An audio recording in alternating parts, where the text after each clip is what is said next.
नमस्कार दोस्तों, स्वागत है आपका द इन्फो स्टेशन में। तो दोस्तों, कोरोना वायरस की वजह से पूरे देश में लॉकडाउन है और लोगों की चिंता तब और बढ़ गई जब केंद्र सरकार ने लॉकडाउन को 17 मई तक बढ़ाने का फैसला किया।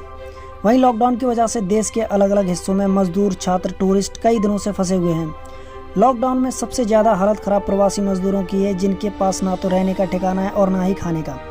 इसी बीच केंद्र सरकार ने सभी लोगों को एक स्पेशल ट्रेन चलाकर बड़ी राहत दी है। सभी राज्यों की सरकारों ने केंद्र से अनुरोध किया था वह मजदूरों की किसी तरह से हेल्प करे जिससे वे अपने घर पहुंच सकें। केंद्र के द्वारा स्पेशल ट्रेन की मंजूरी मिलने के बाद अब यूपी, बिहार, झारखंड समेत कई राज्यों के मजदूर अब अपने घर जा सकेंगे। केंद्र की हरी झंडी के बाद लॉकडाउन में पहली ट्रेन तेलंगाना से झारखंड के बीच चली और इतना ही नहीं, शुक्रवार को अलग अलग रूट पर कुल 6 स्पेशल ट्रेनें चली। सभी ट्रेनों में एक बार में सिर्फ 1200 लोग ही सफ़र कर सकेंगे। केंद्र सरकार के इस फैसले से सभी प्रवासी मजदूरों में खुशी की लहर है। लेकिन सबसे इम्पोर्टेंट बात, प्रवासी मजदूरों की घर वापसी के लिए दोनों राज्यों की सहमति होनी बहुत ज़रूरी है, यानी जहां मजदूर रह रहा है और जहां उसको जाना है। अब मैं आपको इसका क्या प्रोसेस होता है, आप ट्रेन में कैसे सफ़र कर सकेंगे, पूरी डिटेल बताऊंगा स्टेप बाय स्टेप। तो दोस्तों, इस ट्रेन में वो ही लोग सफ़र कर पाएंगे जिनका रजिस्ट्रेशन हुआ है। जी हाँ दोस्तों, इस स्पेशल ट्रेन में सफ़र करने वाले लोगों की सबसे पहले लिस्ट जारी की जाएगी, तभी आप इस ट्रेन में सफ़र कर पाएंगे। तो इसके लिए सबसे पहले आपको जिस राज्य में रहते हैं वहाँ पर आपको आवेदन करना होगा। आपकी राज्य सरकार आपके राज्य में कुछ अधिकारी नियुक्त करेगी और वही अधिकारी आपकी सूची तैयार करेगा और वो सूची रेलवे के पास जाएगी। उसके बाद रेलवे सभी यात्रियों को जानकारी देगा ताकि आप समय रहते रेलवे स्टेशन पर पहुँच सको और जिन लोगों का लिस्ट में नाम होगा वही सफ़र कर पाएंगे। रेलवे स्टेशन पर यात्रियों के लिए हर तरह का इंतजाम होगा और ट्रेन में सफ़र करने से पहले सभी लोगों को चेकिंग होगी, सभी लोगों की स्क्रीनिंग होगी। जो व्यक्ति सही होगा वही सफ़र कर पाएगा। अगर जांच के दौरान किसी तरह की कोई प्रॉब्लम पाई जाती है तो उस व्यक्ति को सीधा अस्पताल भेज दिया जाएगा। जब वह क्वारंटाइन पीरियड ख़त्म करेगा तभी वह अपने घर जा पाएगा। सबसे इम्पोर्टेंट बात यह है कि ट्रेन में सफ़र करने वाले यात्री को स्टेशन पर टिकट लेने की भी ज़रूरत नहीं है।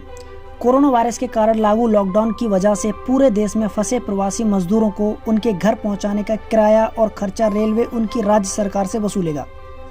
और जिस ट्रेन में प्रवासी मजदूर यात्रा करेंगे, इस ट्रेन का नाम श्रमिक स्पेशल रखा गया है। सबसे बड़ी बात यह है कि रेलवे ने यह साफ किया है कि किसी भी यात्री को अपने पास से कुछ भी खरीदने की कोई भी जरूरत नहीं है। उनका खर्चा उनकी राज्य सरकारें उठाएंगी। काफ़ी दिनों से ठप पड़ी रेलवे सेवा को रेलवे ने शुक्रवार को पहली यात्री रेल चलाई। यह ट्रेन स्पेशल मजदूरों के लिए चलाई गई और सभी मजदूरों के लिए खाने पीने का इंतजाम भी रेलवे स्टेशन पर ही होगा।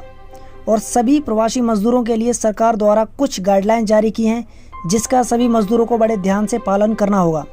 तो इन गाइडलाइन में सबसे बेसिक चीज़ है मास्क। अगर आप भी प्रवासी मजदूर हो और अपने घर जाना चाहते हैं तो आपके पास मास्क होना बहुत ज़रूरी है। अपना मास्क हमेशा अपने साथ रखें और हो सके तो आप मेडिकल से एक ग्लव्स भी खरीद लें ताकि आप किसी चीज़ को टच करते हो तो वो चीज़ आपके शरीर तक ना पहुंचे। आपको सोशल डिस्टेंसिंग का काफ़ी ख्याल रखना पड़ेगा ड्यूरिंग जब आप सफ़र कर रहे होगे ट्रेन में। तेलंगाना से झारखंड के अलावा रेलवे ने और 5 ट्रेनों का इंतजाम किया है। ये सभी ट्रेन नासिक से लखनऊ, अलुआ से भुवनेश्वर, नासिक से भोपाल, जयपुर से पटना और कोटा से हटिया तक जाएंगी। हर ट्रेन में लगभग 1200 यात्री सवार हो सकते हैं। हाल ही में राजस्थान, झारखंड, बिहार, केरल, महाराष्ट्र, उड़ीसा, उत्तर प्रदेश, पंजाब और तेलंगाना की सरकारों ने केंद्र से दरख्वास्त की थी। वहीं रेलवे ने यह साफ कर दिया है कि किसी भी यात्री को कोई टिकट नहीं बेचा जाएगा। वही प्रवासी मजदूर यात्रा कर पाएंगे जिन्हें अधिकारी लेकर आएंगे। अब आता है सबसे महत्वपूर्ण पड़ाव, जब आप अपने गृह राज्य के स्टेशन पर पहुंच जाएंगे। जब जहां आप जाना चाहते हो, जिस राज्य में आप जाना चाहते हो वहां पर आप पहुंच जाओगे, उसके बाद फिर दोबारा से आपकी स्क्रीनिंग होगी, आपकी चेकिंग होगी। अगर आपकी स्क्रीनिंग सफल होती है और किसी तरह के कोई लक्षण नहीं मिलते हैं तभी आप अपने घर जा पाओगे। और अपने घर जाने के बाद आपको 14 दिन का क्वारंटीन पीरियड पूरा करना होगा। वहीं अगर आप में किसी तरह की कोई गड़बड़ी पाई जाती है, आप में किसी तरह के कोई लक्षण पाए जाते हैं तो आपको स्थानीय अस्पताल में भेज दिया जाएगा। और आखिरी पॉइंट, सरकार द्वारा ये निर्धारित नहीं किया गया है कि प्रवासी मजदूरों को स्कूल में रखा जाएगा या किसी और जगह पर रखा जाएगा या आपको सीधा घर भेज दिया जाएगा। तो दोस्तों, ये चीज़ भी बाद में सरकार द्वारा डिसाइड की जाएगी किस तरह से, या फिर ग्राम प्रधान द्वारा। तो आपको ये वीडियो कैसी लगी प्लीज़ हमें कमेंट में ज़रूर बताइए और वीडियो को लाइक करें, शेयर करें और चैनल को सब्सक्राइब ज़रूर करें। जय हिंद।